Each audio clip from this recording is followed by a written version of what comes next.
To Crafting for Profit Live, episode 13. Today we are talking about HTV, also called heat transfer vinyl or iron on vinyl.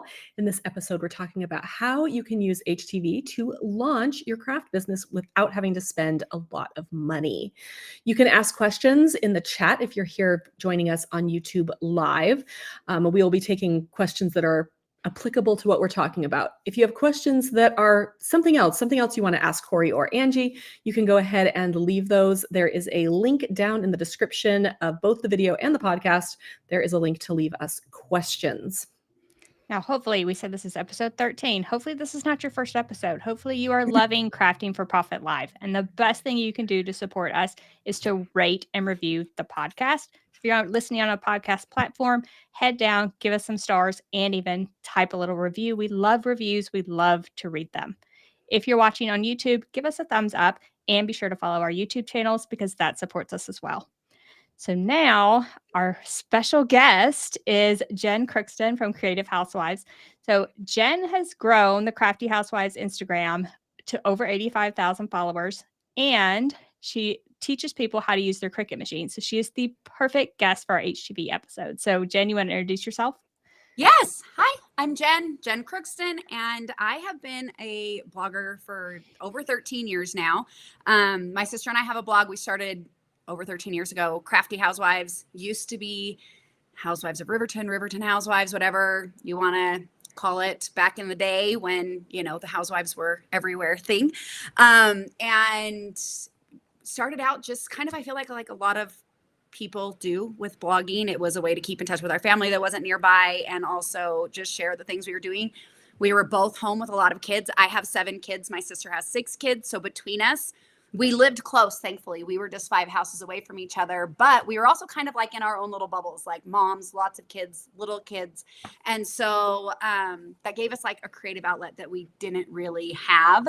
And took a break for a little while. I actually worked for Cricut for a while and did a lot of teaching people how to use their Cricut machines on Facebook Lives and things like that, and learned that I really like teaching people how to make things. Like that was so fun for me. And it wasn't something that I knew because sometimes like when you're blogging, you're like talking to no one, and so doing that on Cricut where they have like such a big audience and stuff and getting that in, it was like talking like we are right now. You had people that were like asking questions and doing things and stuff. And so, so that was really fun. And so then I moved. And so I quit working at Cricut and have just been doing more. And so we've recently started taking our crafting stuff and moving it from Creative Housewives over to Crafty Housewives. So we're the same people in both places. We're just trying to make it easier for people to find what they're looking for. So if you like all the things, like mom things and Disneyland things and recipes and stuff like that, Creative Housewives is where you want to be. If you want to see just the crafty stuff, Crafty Housewives is where you should be hanging out with us. All right. I love that. Let's start our questions. Can you start by just explaining what HTV is and why it's a popular choice for beginner crafting businesses? Okay. Yes. So HTV, heat transfer vinyl. I feel like that kind of makes sense. You need heat to transfer it. It activates the adhesive on it. I think the reason why it was attractive to me is it's all in one. I remember really being frustrated with vinyl, like having to work with transfer tape and vinyl. And I feel like there's more of a learning curve there. And so with heat transfer vinyl, the carrier sheet's already on it. You just weed it off of that. Everything's on there. I feel like I always tell people, I'm like, if you're scared of your Cricut machine, do an HTV project, like do an iron-on project. And there are so many inexpensive presses out there now, but you really can do it with an iron. There are different steps you're going to want to take and stuff to do it, but it is something that you can do with things that you just have at home. You don't really have to go out and buy everything to get started. And it's not very expensive. And the things that you have to put it on are not very expensive. And so you can like mess around and our kids will wear anything, right? Like, I'm going to try this and wear it camping. Who cares if it's, crooked or whatever. Like, I just think it's really fun. I would completely agree. I feel like when I first got started with my Cricut, it still is probably my favorite Cricut material just because it's easy to do and you can make stuff so quickly. So yes, I have a sublimation printer and a DTF thing and all the other things, but those all cost a lot of money, right? With a tiny Cricut and an iron, I could make kids shirts for, school spirit day or whatever it is. And I feel like that's so accessible. It's just so much more accessible than other types of crafts. Totally agree. And you can even keep it simple. Like when I first started with HTV, I kept it simple and I would just you could cut little heart shapes out of HTV with scissors and you can iron them onto different surfaces. So you can keep it simple just to give it a try, which I like. And then you're going to be hooked and you're going to want a Cricut machine. So you'll just kind of snowball from there. So that kind of goes into the next question. What are the essential tools and materials a beginner needs to start working with HTV? Okay, so I'm going to say essential tools are you're going to want a cutting machine. Like Angie said, you can cut simple things out with your scissors. I was such a frugal crafter in the beginning. I remember when I would weed away the stuff that I didn't need, I would save those pieces and totally cut out little hearts. I remember adding my daughter got a hole in her leggings. And so I added a heart that I just cut out by hand and stuck it over the knee of it to cover up the hole and stuff. But, so you're gonna want a cutting machine to do anything more than a heart or a square. You're gonna want a cutting machine, but you really can use any cutting machine. You can use the Cricut Joy, very small, inexpensive, and still be able to cut out lots of different things with it. You're going to want a weeding tool that is going to be your friend. And then you need a heat source. So we're talking about business stuff. I would say as a business owner, you are going to want an actual press. But if you are just looking at getting started with HTV, you can use an iron. I highly stress you don't ever use your ironing board. I remember when I first started, it just made sense. I was using an iron, I would do it on my ironing board. Everything would look great. And then I would wash it and it would start to lift. And it really is a pressure thing. So no matter what type of press you're using, an easy press or an iron, you want to have a solid surface. So whether that's your table, you can put it on your hardwood floor if you need to, just put a towel down underneath it, just get a lot of pressure. But you don't need a lot to get started. And then you need something to put it on. And the great thing about HTV is you can put it on so many different things. You don't have to have a certain fabric type. You don't have to have a certain fabric color. You can put it on things that aren't even fabric, which we may talk about that. I don't know if we'll go that deep today. All right. I'm sorry, guys. My throat is a little rough today. Can you walk us through the design process for an HTV project from idea to final product? Yes. So I would say the first thing you want to think about when you're starting an HTV project is the amount of adhesive that you're going to have. So I see a lot of people with both regular vinyl and heat transfer vinyl trying to cut these really tiny, intricate things, and they do look really cool. But you just have to think about how little adhesive is holding that on. When you cut those really fine lines, that's just not a lot of adhesive to stick it to what you're sticking it to. And so I always, when I'm doing things with vinyl or HTV, I just think about the size, the amount of adhesive that's going to be on it, and how difficult it might be to weed. So some people really love weeding things and some people really don't. And if you are not someone who loves weeding, you're going to get frustrated really quick if you try to cut out something that is just super intricate and really when you're worrying the whole time about it lifting something that you don't want. So that's the first thing that I would say when you're talking about a design, is that you want to make sure that it is something that has enough adhesive on it that it can really stick to your base material. So then you're going to use your Cricut machine. You're going to, whether your design's already in Design Space or you upload it into Design Space, you're going to use your Cricut machine and you're going to cut it out. You do need to make sure that you mirror your image when you cut it out. I'm pretty sure 99% of HTVs these days have their own carrier sheet. And so when you're laying it on your cutting mat, you're laying it so that the adhesive side is up. So you want to have that mirrored so that it lays right. This is especially important if you have any letters, numbers, anything like that that's going to read backwards. Then you're going to weed it. And then this process of applying HTV is actually really simple. You want to make sure that your material is clean. We always use a lint roller. So make sure your material is clean. Make sure that you preheat it. Vinyl, or HTV, just like sublimation, like moisture is the enemy of it. If you have moisture in your shirt and you can think it is completely dry, I promise you there is moisture in it. So you're going to want to press it. And most every press that you use will tell you or every material that you use is going to say pre-press for 5 seconds, pre-press, whatever. You can pre-press for however long you want. You're just getting the moisture out. If you still see steam coming up, keep pressing a little bit longer. So you're going to preheat it and then locate your design, put it where you want it, and press for the time that is recommended.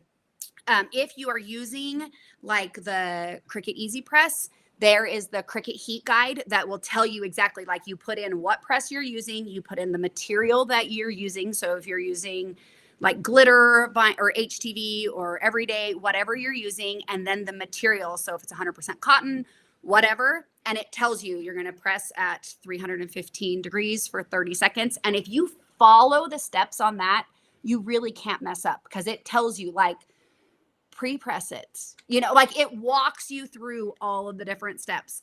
And then, you want that firm surface that you're pressing on, press for the full amount of time that it says. And then once upon a time, recently, apparently, Cricut stopped recommending that you press from the back, which is the strangest thing in the world to me because like we beat that into people like you would not believe and I still believe it makes a difference. When you press from the back, you're just really helping that adhesive get stuck from both sides. So I still recommend that. I don't really care if Cricut does or not. I still say with an easy press or anything handheld, pressing from the back is going to give you a better result. Now with a heat press, I wouldn't, but with an easy press. I even feel like with the auto press, like because you just said, like, I mean, an actual, like those clamshells or those swing that you get that really tight, you're probably fine. But I just still recommend it. I just think that it does make a difference. And then the last thing that you need to be paying attention to, again, if you're using a Cricut stuff, it tells you, I'm sure other ones tell you as well. I just use Cricut more than anything else, but it tells you if it's a cool peel or a warm peel. And the thing you need to know is there is no hot peel. People might say that even if it's a warm peel, even if you read something that says hot peel, you need to let it set for a second so that adhesive has a chance to stick to the fabric. If you try to, it doesn't matter how great you got it pressed down. If you try to pull that carrier sheet away while it's still really hot, oh, sorry, we're getting thumbs ups. You are going to lift that material up. Like it's just going to happen. And then it's just recommended to wait 24 hours before you wash it or anything. And then just follow the washing instructions. And that cool peel, that is a cold peel. Like yes, Cricut HTV is a cold peel. Yes, especially if you're using anything that is like the foil or the like shimmer, things like that. I feel like you will see every wrinkle of peeling off that carrier sheet if you don't let it get completely cold. And it really doesn't take long. I just always remove it from wherever I pressed it. So if I like pressed it on my auto press, I move it over to my table and that helps take the heat out really quickly. It's not like you have to wait 20 minutes or anything like that. It's pretty quick. I'll recommend a DTF cooling block. It can be your best friend. It's super inexpensive on Amazon. Run that cooling block over the HTV and it really pulls the heat out. So I use it for not just DTF, but just about everything. That's awesome. I don't have one of those yet, so I'm going to have to. I have used, because I don't have one, I have gone and gotten a sublimation tile and actually just used that, and it actually pulls the heat out really quickly. Yeah. So any kind of tile. But one thing I was going to say about the peeling is there are very few things that also just can't be peeled cold, right? Like almost everything, if it says warm peel, you can still peel it cool. Like you don't have to peel it warm. I know that the one thing that I think I've seen that really only works when you have to peel it pretty darn warm is when you do HTV on metal. It just doesn't work as well when you do it with a cold peel, but almost everything else you can just wait until it's cold. And honestly, half the time I think that's better anyway. Well, and I think the other thing, I mean, we're kind of getting in the weeds here, but if you're layering, HTV, then like you're going to press that first one for like half the time. And then if you're pressing right on top of HTV sticks to HTV really, really well. And so that you can just kind of peel up and get off there pretty quick because you're pressing for like 5 seconds. It's really quick. And so that's probably the only other time that I've been like, didn't really have to worry about it. But getting that adhesive to stick to fabric can be a little bit tricky. And just to throw out there, if you're ever like getting frustrated, you're like, I have pressed and pressed and pressed, and this is not sticking to this shirt. There's 2 things. One, you might need to wash your shirt first. Sometimes when you buy like a brand new shirt, it has, I think it's called sizing, right? Like it's like this weird stuff that they put on it to make it feel soft, to make it feel like all those things. And so that can affect the adhesive sticking. The other thing is you can overheat your adhesive. And so if you press it too much, you may have pressed the adhesive right out of it, which stinks to think about, but it really can happen. So practice, always try something little first, get the hang of it, and you'll be fine. And your HTV can also expire. That's another thing. Like old HTV won't stick either. So after a while, like go through your craft room. Like it's just not worth it to save super old product because really cute, but I mean, it may look really cute, but honestly, it's like not going to work, right? And so that might be another problem. If you're trying to press really old HTV, it may not stick very well. For sure. All right. So next question then. There are many types of HTV on the market. So many different types. I mean, we talked about foil. We haven't even mentioned like holographic, mosaic. I mean, just so many different types and brands. So how do you choose the right one for your project? And then if you're a beginner, like how do you go about selecting between like all the different options? First of all, I'm going to say if you're really scared about getting started with HTV, buy a roll of glitter HTV. It is the most forgiving. I have never, ever failed with glitter HTV. It sticks every time. It doesn't get like wrinkly looking because it's got that texture and stuff to it already. It sticks forever. It is just like you can't go wrong with it. So that's one thing. There are so many different things out there. I think you probably, if it were me, I would start with a well-known brand, and that there are a few of them, but I feel like you may get frustrated if you buy like this big bundle that's super inexpensive off of Amazon, or you hit your local craft store and maybe they have like their own brand or whatever. And you're just like, oh, it doesn't weed very easily, or it doesn't, like, there are different things. Personal experience here, I have always had good luck with Cricut. I know that people love other brands and stuff. I have had great luck with Cricut just by following like their steps and their recommendations.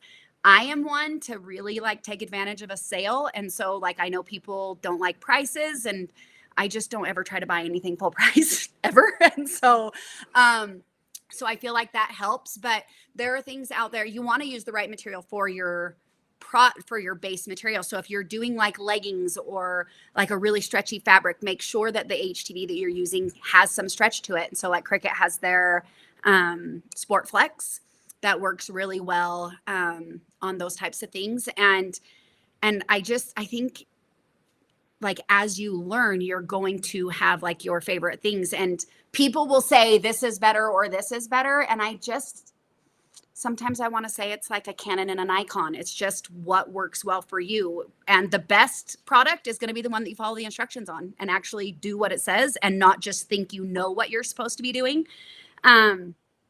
But we could probably do an entire other episode on different just types, not even brands of HTV. And so I'm just going to stick with, I wouldn't try anything like super specialty to begin with. Glitter, I don't feel like is super specialty because I feel like it's so easy to use. So outside of that, if it were me, I would use something that's well known, which reminds me, Corey and Angie just told me about this other brand that they like. And so I just got to try it. This is like probably maybe only the second time I've ever not used Cricut. And I was really impressed with this HTV. So it's the B-Flex, right? B-Flex Gimme 5. Is that I'm trying to remember off the top of my head. Yes. Anyway, first of all, like if you have like a delicate material, it has a really low temperature, which is awesome. And it's so fast, like so fast. It's really cool. So I would also now recommend that one because I really enjoyed using it. Yeah, so I've had luck with various brands, and I will say every time I've done an HTV comparison and I order those deals off Amazon, that's like 99 sheets for 99 cents or something. Those are always the bottom ones that fail every test. And it doesn't matter if I'm doing like puff or regular or whatever, every single time that's the one that fails for me. So I just stay away from those ridiculously low priced ones because I feel like it just leads to frustration. And I mentioned puff for a reason because definitely don't start with something so specialty as puff because a lot of those puffs, foils, I feel like they have a huge learning curve as well. So I never recommend people to start with those. But yeah, so the brands, I mean, I'll agree with you. I feel like I've had good luck out of Cricut. A lot of people don't. Caesar brands are always good for me. And then you mentioned the B-Flex Gimme 5, and I'm in love with that one just because of the like low temp, low time, and I can just put it on anything. Yeah. I think another one we didn't mention is the dollar store. People buy HTV at the dollar store. Probably not good for your business. Good for your bottom line, but not super high quality. It's going to be similar to the cheap brands you get on Amazon. So I would definitely start with a high quality brand. Yes, you are paying a little bit more for it, but you're not going to have unhappy customers who are like, my shirt didn't even survive one wash, or you can't get it to stick, or any of those things. Yes, Agreed. this is like crafting for profit. If you're going to use HTV to start a business, you are going to want to choose that HTV carefully. Something high quality, something that's going to last, something that's going to stick well. Follow all of the directions. So each HTV brand is going to be different. Whatever brand you choose, like you are listening to this, you're watching other YouTube videos, whatever brand you choose, be sure to follow the directions with it. So we mentioned the B-Flex Gimme 5. So it's a 285 degrees and it's about 4-second press. I feel like it's 4 seconds if you're on a heat press. On the easy press, I'm usually like 6 to 8 seconds. It's super fast as well. So low temperature, low time, and fast is something that makes it good for business reasons. So when you're thinking about starting a business with HTV, think about the brand and what benefits it brings as far as business wise, and make sure that you're starting somewhere where you get high quality and it's super fast as well, which is another benefit.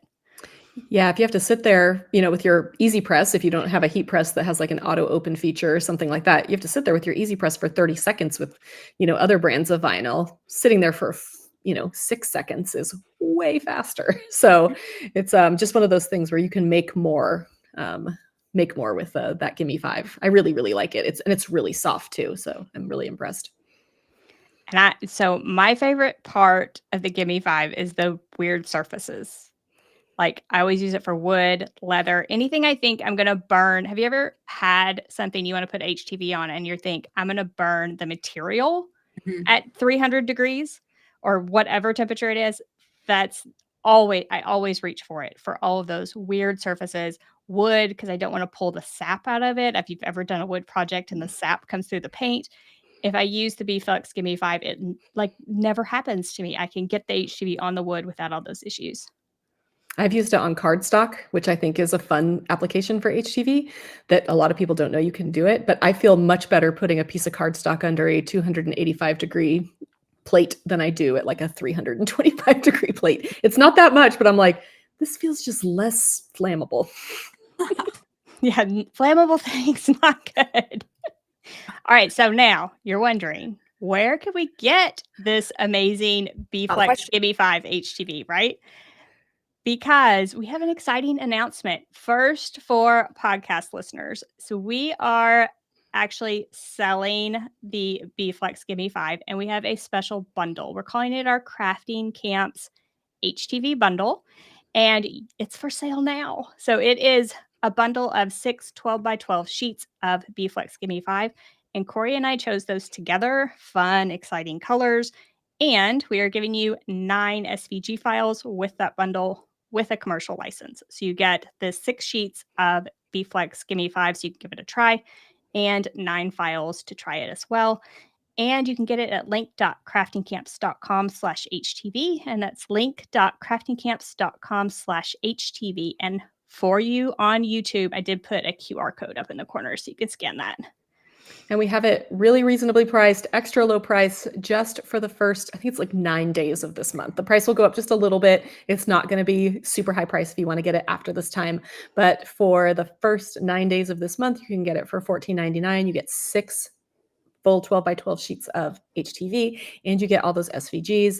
We're really excited. We've been trying this out. We love it, and we're really excited to add like a few physical products to our crafting camps line of things. So coming soon, there are a ton of colors of this product. We picked our 6 favorites for this special bundle deal, but there's a ton of other colors, and we will be selling those in our shops as well. So stay tuned for more on that.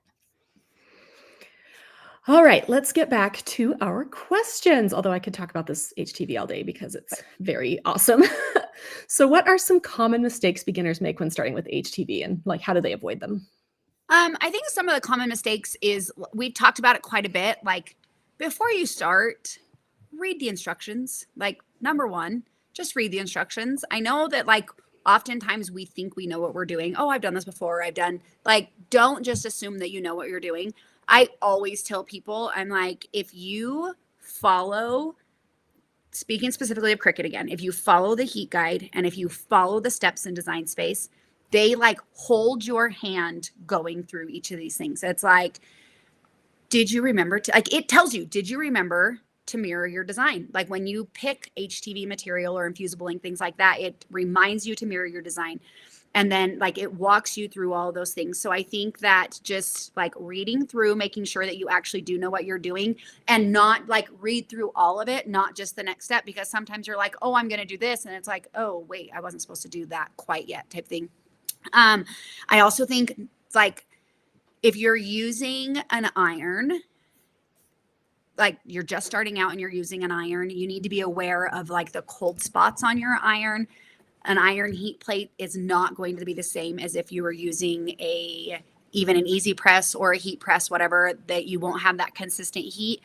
And then for sure, making sure that you have a like solid surface. So if you're using an iron, if you're using an easy press, you're going to like press down, you're going to hold it until that time is up. So if you're using an iron, you can't be doing this. Like this is not how you iron HTV. You set it down, you hold it in place and you press it and then you lift it up and then you press the next area. And you just need to make sure that you're hitting all of those spots with the hot part of your iron. If you're using a easy press or a heat press, I think it's a matter of like making sure if you're like, this is frustrating, it's not pressing, whatever, make sure that your temperature is correct and that you are pressing for the full amount of time, that you're doing those things, preheating it, all that kind of stuff. So I think that's the number one thing, is making sure that you're following the directions for the material that you're using. Also, I think another thing that's frustrating for people is that like when they have lifting, because they've like layered something, and you need to be aware that only some HTV materials can be a base layer. Like your foils, your holographics, your glitters, patterns, for most brands are a top layer only. And so you can't layer them on top of each other. I one time tested it. I'm just going to put this out there. I tested it one time. I wanted this really cute, like firework shirt, and I layered foil on top of foil. It looked awesome. I had to repress that thing every time I washed it because it would just like peel up. But I'm like, I can't even get mad because they tell me that foil is not a base layer. Like it's and so that can be frustrating. Like I took a chance. I knew I was doing something wrong, but just know it will likely lift if you do that wrong. And then the other thing I would say is not following the washing instructions. You don't want to like, I kind of am known for just like throwing my stuff in the washer and the dryer. But I personally, like my clothing, I wash on delicates and I dry on delicates. Like I don't wash and dry my stuff at a high heat. And so I can do that. You wouldn't want to throw them in with a load of towels because that is going to be hotter water and a hotter drying temperature. And so most of the time, like if I was selling it, I would tell people to turn it inside out, wash it on cold, and hang it to dry. And then if any ironing is needed, turn it inside out and iron from the back. But I feel like those are kind of like the mistakes that people make, is like not following the directions, not knowing exactly how, maybe, like laying it out, like things like that. So I just think if you just like start small, really learn the product that you're using, I think it cuts out so much frustration. I would completely agree. Somebody mentioned also cutting on the wrong side, so not putting it on your mat correctly. Absolutely a big problem, especially if you're cutting something that is different than normal. So is it puff? I think puff feels like it should go the other way, right? Your brain is like shiny side down and puff is shiny side up. And your brain is just, especially if you've done a lot of HTV, your brain does not want to make that work. So yeah, cutting on the wrong side. And then obviously there's forgetting to mirror. Yes. Forgetting to mirror is one of those, I mean, every single person who's used HTV has forgotten to mirror something, and you don't really know it until you go to weed it. And then you're like, oh no, especially if it's like a big complex design and you've wasted your vinyl and there's just there's no coming back from that. And it's not like you're not exempt because you know what you're doing. Like, right. I think that's going to get you in more trouble than anything else, is just thinking you know what you're doing. And if we just like don't use our brain, just read what it tells you to do, then that cuts out a lot. I will say the one way that HTV is maybe a little bit more forgiving if you cut it on the wrong side is it is very unlikely it's cutting through that carrier sheet. And so you may still be fine to flip it over. And like, I know one time I had a friend that I was helping and she had put it down wrong, and we were like, she's like, it's not cutting. And I looked at it and I was like, oh, well, you don't have it on there, right? But it did not clear that carrier sheet's just, I mean, it's firm enough to keep the heat out. So apparently it's firm enough to keep the blade out as well. I feel like I've been doing this a long time and I still forget to mirror. So it's not like these problems are not going to go away. You are still going to forget things from time to time. So for me, I do like that with HTV, you can remove it. I've had various success with it, but a lot of times you can remove it off a shirt. So if you put it on the wrong spot, it's crooked, something like that. A lot of times you can heat it from the back and get it to peel up. There are HTV remover products that you can use to get it off. And so with sublimation, when I make a mistake, I mean, that thing is done. But with HTV, when I make a mistake, I can at least try to salvage it and get a good product out of it, or something at least I can wear. Maybe I can't sell it. But yeah, I feel like it's a little more forgiving than sublimation because you can, get it off there and try again. Well, and you can like press like over the top of it again if you needed to. Like, I like that also. If you're just like, oh, this area is lifting, it's way more forgiving than sublimation if you have to like press down again, where with sublimation you're like, how do I line this up so I don't get the area that I already pressed? And I'm sure we've all done it, the loss of like the dots to your eyes, like it. So then it's like you're going back through and having to press again. And so that is, I mean, I guess you don't have to worry about losing the dot to your eye on a sublimation project, but I do like the ability of being able to repress also. I do think it's a more forgiving thing for beginners. And you mentioned care instructions being something that a lot of people do wrong. And I was just going to say that if you are selling HTV products, you are going to start a business with HTV products, print care tags or put a label on each shirt in the back with HTV or something to have a care tag. Do something to communicate those care instructions to your customer so they will be happy with the product, because what they're going to do is they're going to throw it in with their towels, like Jenn was talking about. They're going to use hot water. They're going to use high heat. It's going to fall off, and they're going to blame you instead of what they did to it once they got it. So be sure to include those care instructions when you sell your product with HTV. For sure. Or anything.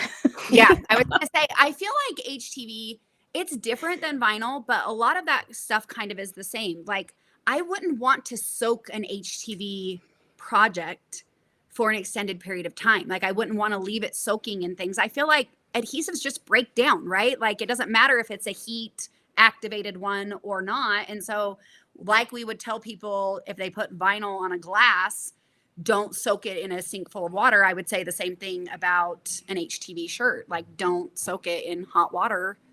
Like, adhesive is adhesive.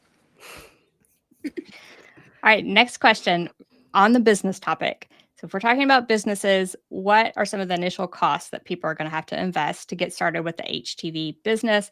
And how can they kind of budget and do this whole thing on a budget if we're talking about starting a business on a budget? So the really cool thing about HTV, I feel like, is if you're a crafter, you may already have everything that you need, right? Like, I feel like most people that want to start a crafting business, is because they have found that they enjoy crafting. And so if that's you, you may already have everything. But there are also ways to inexpensively get started. Like I said before, you need a cutting machine. It can be the Cricut Joy to get started. Like you can get a machine for, what is the Cricut Joy, like $149 now, something like that, and then on sale sometimes for less. So it is not an expensive machine. And same thing with a press. If you're doing the business, I would highly recommend don't use an iron. Just don't do it. There are inexpensive presses out there. The Easy Press, there's a variety of different sizes that you can get of that.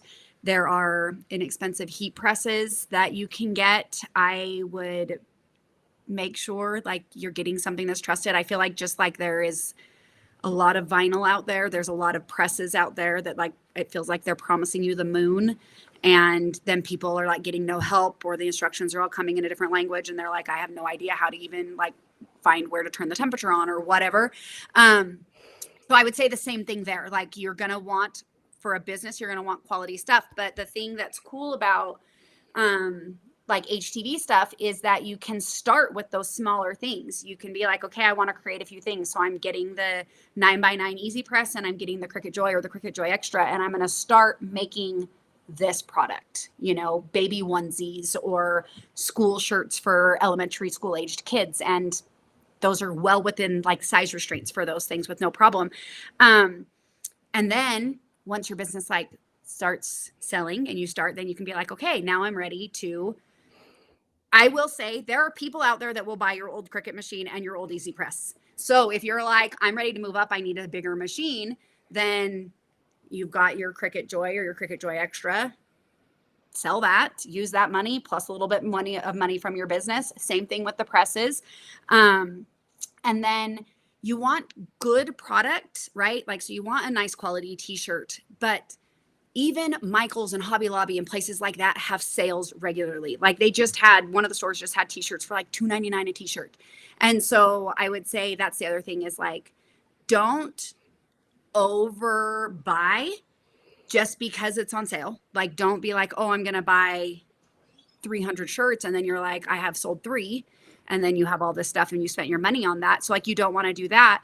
But pay attention to those sales. And then that's saving you money. You don't have to be pricing your product based on that sale price, right? You want to price your product as if you had to pay full price for it or what you could buy it again for. And so, yeah, so I think that like, those are the things that I do is I'm like, I look for sales. I do stock up a little bit. Like if you know, like, hey, I sold 20 shirts for back to school last year, and this was the color t-shirt that I used, and whatever else, you know, like you can be like, okay, I'm going to prep again for that while they have them on sale. Keep your receipts, return things you don't need. I mean, I just like, I feel like it's pretty forgiving to start with because the things are readily available. Like you can run to the craft store and buy another roll of iron-on, and you can run to the craft store and buy another t-shirt. And so you don't need to be putting out a ton of money right up front. Angie and I talk about it a lot too, that Bella Canvas has a their makers account, which, means that you can order wholesale pricing, but you don't need a reseller license. If you're running a small business, you might want to get that reseller license. Angie and I both did it recently. It was 1,000 times easier than either of us had made it up to be in our heads. So it took me like 10 minutes and they were like, approved. Oh, well, why did I wait so long? But with the Bella Canvas Makers Program, you don't even need that reseller license. And then you can get those Bella Canvas garments, which a lot of people really love. They're so soft. They come in a bajillion colors and a bajillion styles. So that's another really good resource for blanks. And then over time, like we're talking about the investment as beginning with HTV, but over time, you can just change this up. So maybe you get a different heat press that auto opens and that saves you time and you make your products faster. And then you dive into sublimation shirts because you can now invest in a printer. So you can start with this HTV business and then grow over time. Bigger Cricut machine, better heat press, sublimation printer. Wherever you want this business to grow, you can sort of invest your profit back into it and start small, but grow big. Well, and I think that's one of the things that you guys have talked about. I know at least one other time, but that it's like you need to be prepared to be taking any money that you make in the beginning and putting it back into your business. This is not something that you're like, today I made all this money, and it's, like, that's going to happen every single day. That's not always going to happen every single day. And so you do want to take that money and put it back in. And I think that the thing that you need to think about also is that things that seem more expensive, we've talked about this a bit, but they save you money in the long run.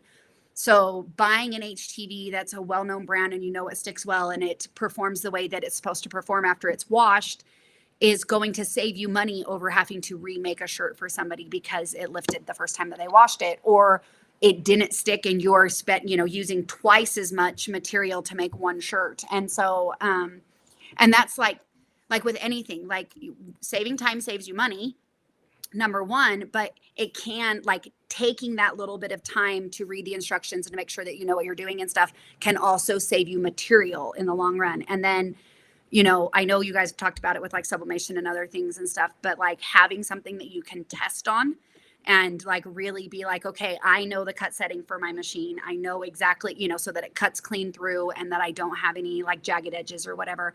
And I have, if you mess up a shirt, save it, press onto that shirt a few more times so that you can be like, okay, this temperature, this time works really well. And I'm running it through the wash and it's holding up.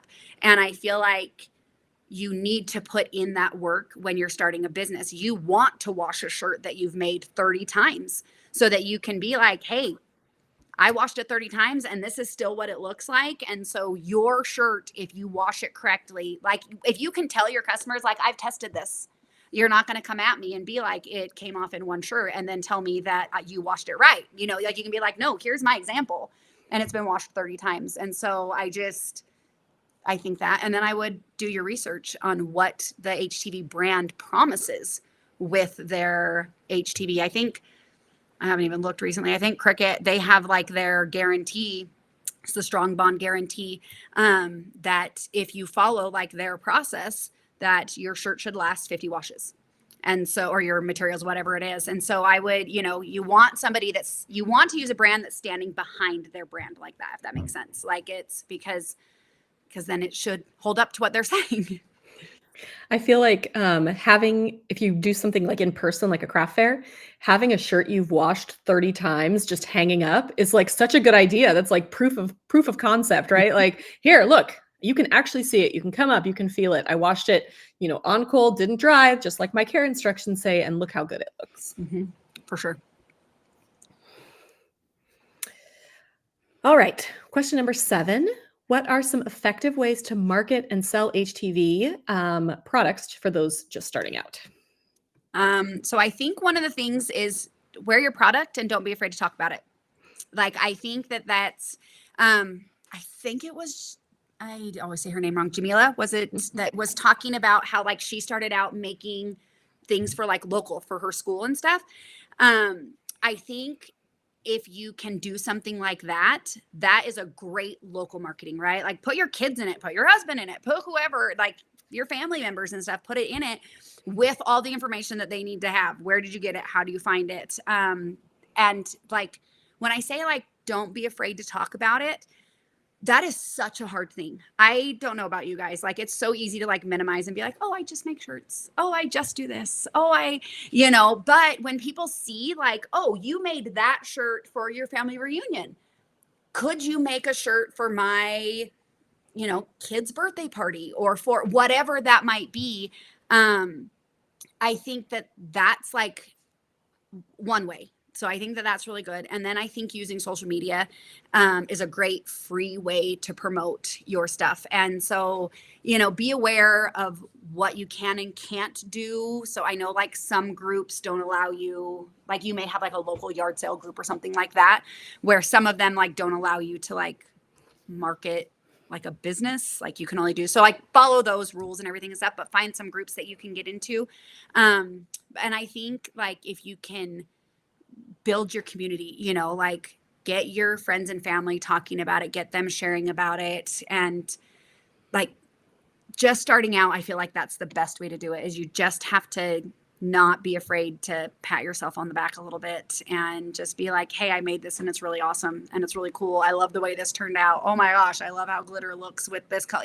Like there are so many different things you can talk about, like, oh, I made this for the homecoming game, or, oh, I made this for all of the teachers in our, first grade wing, or, just things like that. And then I think the other thing that is a great way to do it is if you can get your customers talking about it.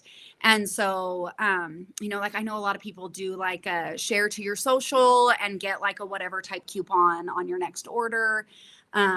Make sure you tag us. We love to share things. So tag us in your posts, things like that. Some people really love that. Like I know a couple of people that like share everything because they love when companies reshare their stuff. They just think it's really cool. And so, so I think that that's another way. I just think if you are, kind of loud and proud about what you're doing, that helps other people be loud and proud about what you're doing and how cool they think it is. I would make it easy for them to remember you so they can do those things. So with HTV, add a tag in the back of the shirt with your business name, maybe your website address, few care instructions. And that way, when they're wearing it and someone says, hey, that shirt is awesome. Where did you get that shirt? Oh, it's that girl. Oh, wait a second. It's right here. It's in the back. Read it. Read it off my tag. I've done that. I don't know how many times. Read it off the tag and go to that website. For sure. That's awesome. Yeah, that's great. All right. So if you are joining us for the YouTube Live, if you have questions about using HTV for a business, ask those in that comment section now. So we're going to wrap this up with question number 8 here, and then we're going to start pulling some of those relevant questions from that comment section. So head on over to that live chat and ask us any questions that you have. But our last question, this is a good one. Are there any current trends in the HTV market that new entrepreneurs should be aware of? And how can they find those and find a niche? So I think one of the trends, I think we've talked about this before, but one of the trends is using HTV along with other mediums. And so using HTV to kind of like add accents to like a sublimation. So HTV is pressed at a much lower temperature than like sublimation is. And so you can add like a glittered whatever, a glittered star, a glittered sun, whatever you might want to. So you can have that multicolored cool design and then have pops of texture with the foils, the glitters, things like that. I think that's really cool. And I feel like that's something that I'm seeing more of, is that people are like doing those two things together. I haven't ever even thought about, like, you guys would probably know better if you could pair it with DTF or white toner. You can.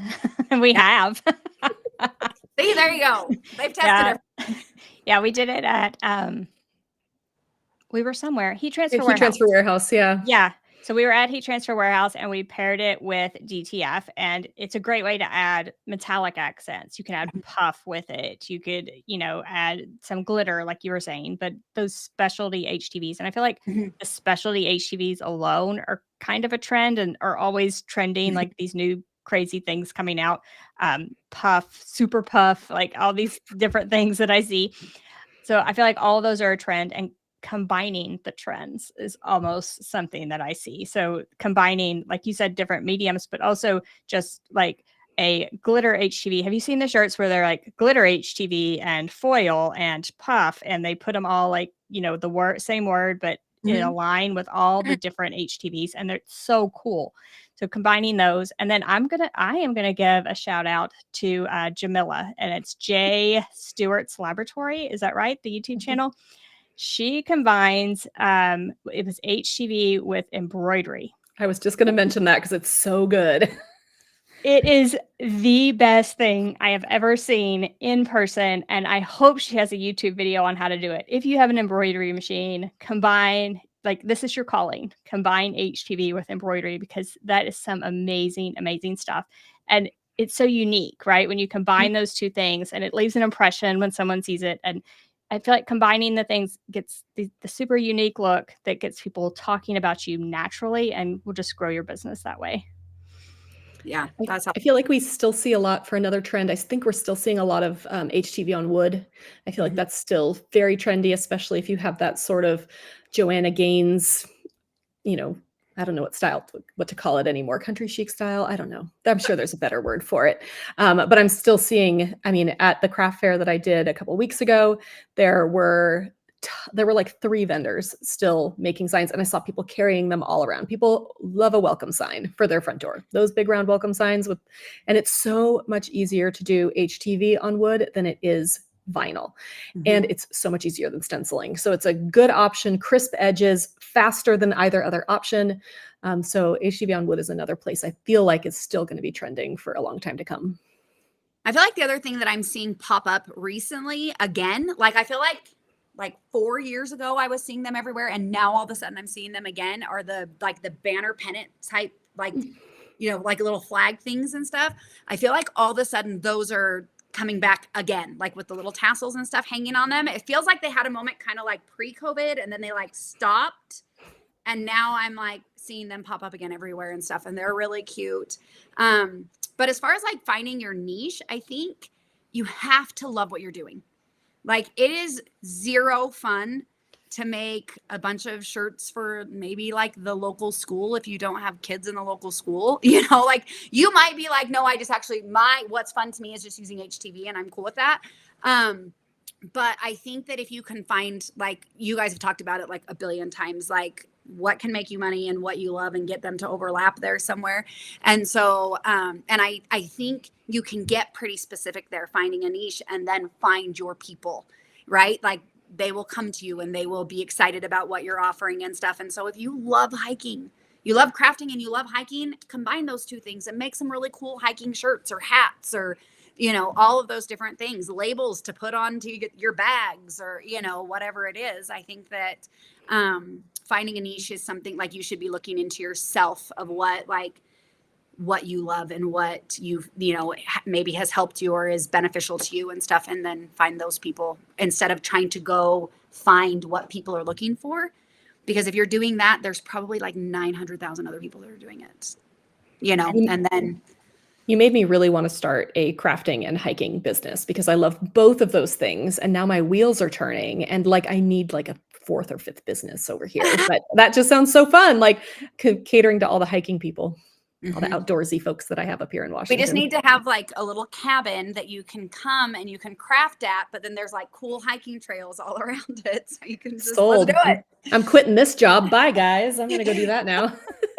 We'll host a yearly event and invite all of our crafters and hikers to come. It's a very specific market, but I know some of you would come. It fits under the camping brand though, so you're good. Oh, perfect camps. Under the camping brand. It fits under crafting camps. You're fine. Perfect. There you go. An in-person crafting camp. We got it. But we're actually camping, guys. Well, all right. So we are going to take questions. I know there are a couple questions over there in the comments, but while Angie kind of gathers those questions, let's talk about our Cricut Craft Kit. So we launched our first Cricut Craft Kit. This is underneath our Crafting Camps label for me and Angie. And it is almost over. We have 5 days left. It's been up for 3 weeks. We have gathered together 15 different Cricut content creators and basically made a super mega awesome bundle. That's what we should have called it, the super mega awesome bundle. We're calling that the kit. And so basically it is $1,000, over $1,000 worth of Cricut resources and files, e-courses, cheat sheets, SVG files, fonts, all sorts of stuff for $29. And it's only available through the 5th. After that, it's not available anymore. It is amazing. There's more than 30 resources all in one place. You download it from the same place you go to our camps. So if you already have a Crafting Camps Teachable account, it's so easy to access. Plus, you get lifetime access to everything that you download. So it's up for, I don't know how long we have it up for, like 6 months, I think. I think so. If you download it, it's yours forever. Like we're not cutting you off. You just need to get it on your hard drive, and then it is yours forever. So if you would like to get that, Angie has put our link below. It's just cricutcraftkit.com. She also has the QR code if you are, I never point the right way on YouTube. It also has the QR code if you are on the YouTube video. And we also have a link down in the podcast notes as well. It is such a good little deal. $29, $1,000 worth of resources. It's just, I don't know. It's an awesome little kit. Yeah, so don't miss it. I feel like we're going to have people that are like, oh my gosh, I can't believe I missed it on August 6th. So August 5th, it ends. Buy it. Get it now. Get it now. Get all those goodies. All right. Question time. The first one was, does the temperature you store HTV affect how well the adhesive maintains its stickiness? So basically any storage advice. I think it should say on your stuff. I think most of them are just kind of like a room temperature situation. You wouldn't want to put it like in a tote in your garage where it's going to get super hot in the summer and then freeze in the winter. So yeah, I definitely think it will impact it if it's out and stuff. If it's inside your house, I don't think you should have to worry about it. It's just, they do have a shelf life. I'm still trying to like test and see if I can be like, okay, I have this HTV and it's 3 years old and it really doesn't work anymore. I haven't run into that yet. So, and I've got some up there that's been around for a hot minute. I would say I'll just add not in direct sunlight because it will definitely fade it and just be horrible. Don't store anything in direct sunlight. Keep it away from your windows. Yes. I have huge windows in my craft room. Mom is like, everything has to be away from these. Yeah. So store everything away from those huge windows and things. I would just add that. The other thing that I would add, and this really doesn't have to do with like the temperature, but it does have to do with storing. Label it if you take it out of the package. Absolutely. Oh my gosh. Yes. Oh, I can't believe we didn't like actually talk about this.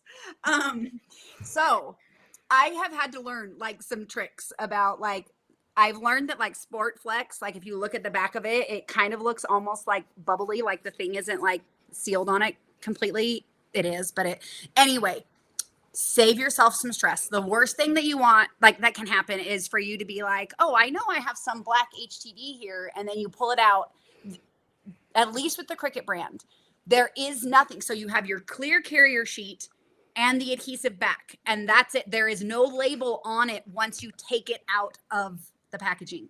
And I kind of feel like that's the same with other brands. I don't think I've opened any that's like, oh, this is very clear what it is after I open it. So with regular vinyl, they'll print it on the back a lot of the time, but you can't with a clear carrier sheet.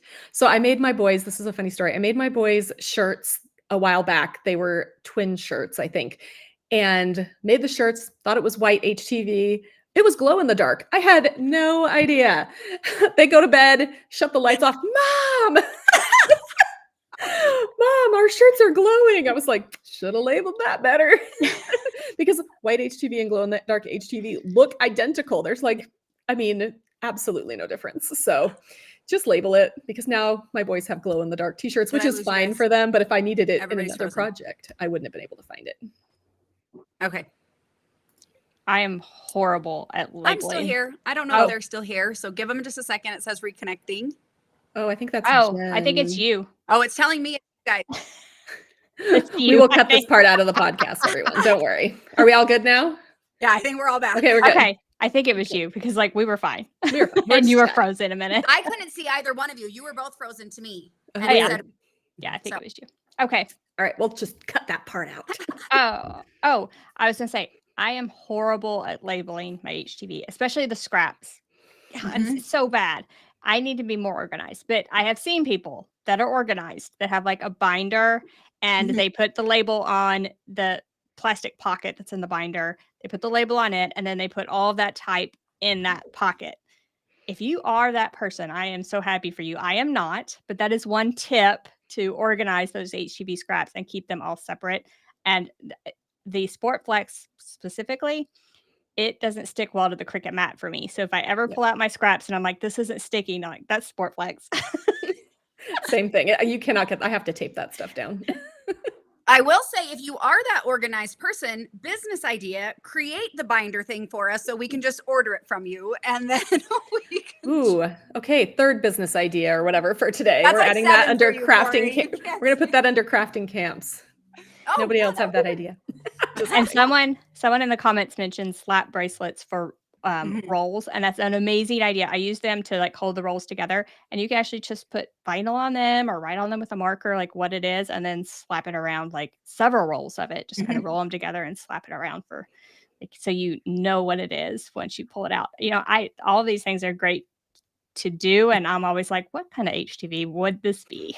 It's like Russian roulette over here for my for my HTV. I'm like, pretty sure this will work. Let's see. But I'm also not running a business where I'm selling things made with HTV. That's one of the, so for me, it's, I'm going to make a project for my kids, or I'm going to show you how to do something in a video or something like that, where if I mess up, it's not the end of the world, and it doesn't affect my bottom line as much.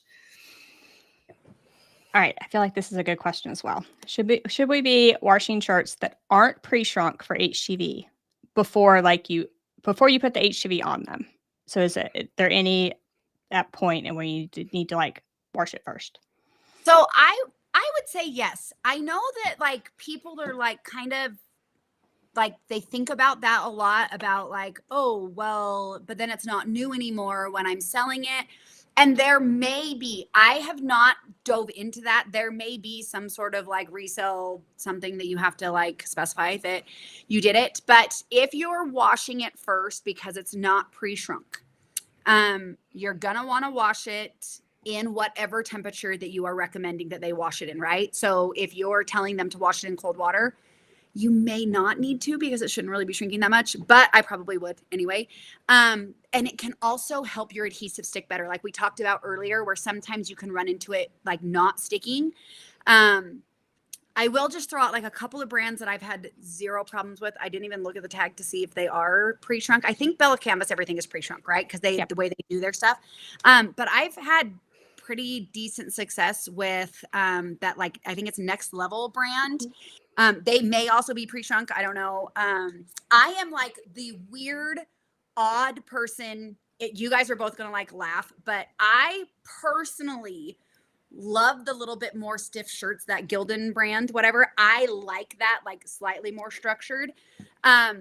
But because of them being like a little bit stiffer, I would say that is a brand I would wash first, because I feel like they could potentially shrink. The other thing, even shrinking aside, that washing does, I feel like, is it helps you realize if a shirt is going to have any twist to it. So I don't know if you've ever had a shirt where you're like using a shirt maybe that you already owned, and you're like, oh, I'm going to put some HTV on this. And then you like fold it in half and you get the center perfect and everything laid out. And then you press it and then you go to put it on and it's like ski-wampus a little bit. Because shirts, like if they're not the most well-made shirts, they can twist a little bit, like when they're washed, those fiber, like your seams aren't quite right. And so I think washing also helps with that, because like if you hold it up after you washed it and you're like, okay, everything's, like what I thought was center on that tag is now not center anymore. And I just kind of follow the natural lay of the shirt. I don't try to force it back straight, because it's not going to be when somebody puts it on, if that makes sense. And I think that's even for like your own, like if you're just doing it for your own shirt. I think also you could always just do a test, right? Okay, so I got this new brand of shirt. I'm going to wash it and compare it to a brand new shirt. Is it significantly smaller? Is it about the same? That sort of thing. So if, say, you get 2 Bella Canvas shirts, wash one and then compare it to the brand new one and see, oh, the difference here is minimal. I'm not going to worry about washing it. Because when you wash it, you also have, that takes your time, and you need to, it also takes more money because you're spending water and detergent. And then you also have to iron it, because nobody wants wrinkly shirts, especially if you're air drying them. So definitely do a test. I wouldn't necessarily say, yes, pre-wash everything, because you don't need to, don't. Like, I am all about not doing extra work. Yeah, but you do, if it's 100% cotton and it does not say pre-shrunk, you definitely want to test it, because that, if it shrinks, it can cause really weird puckering in your HTV, like, because it's the fabric's trying to pull away from the adhesive holding it into place, and it's not cute. Not cute.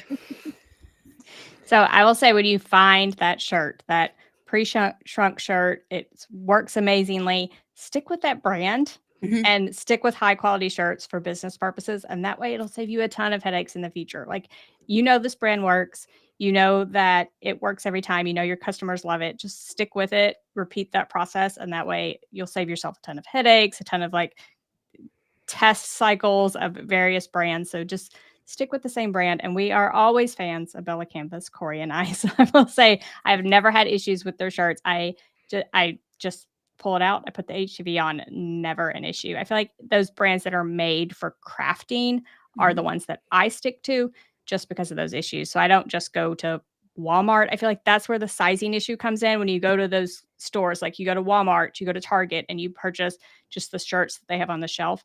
They a lot of times put that sizing in just so it looks better in store. And that's where you run into issues.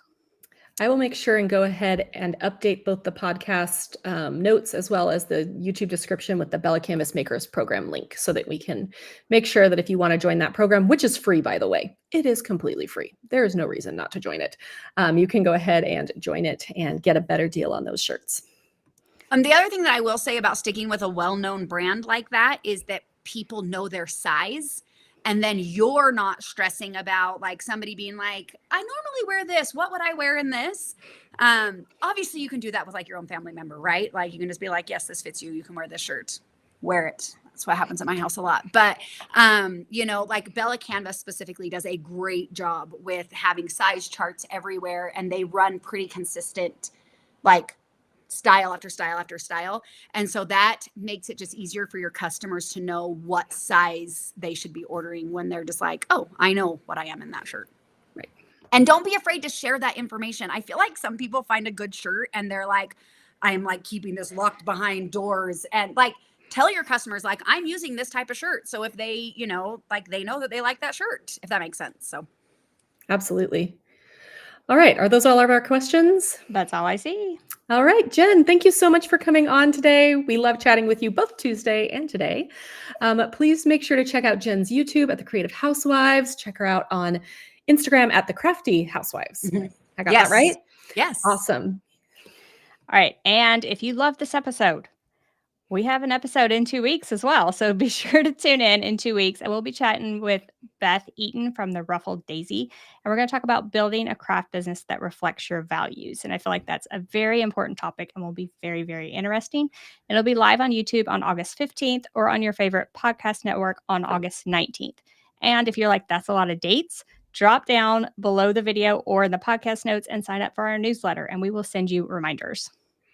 And of course, don't forget to share this. If you have a friend who makes really great shirts and she's like, maybe I want to start a HTV business, send this along to her because she needs to know everything we talked about in this episode.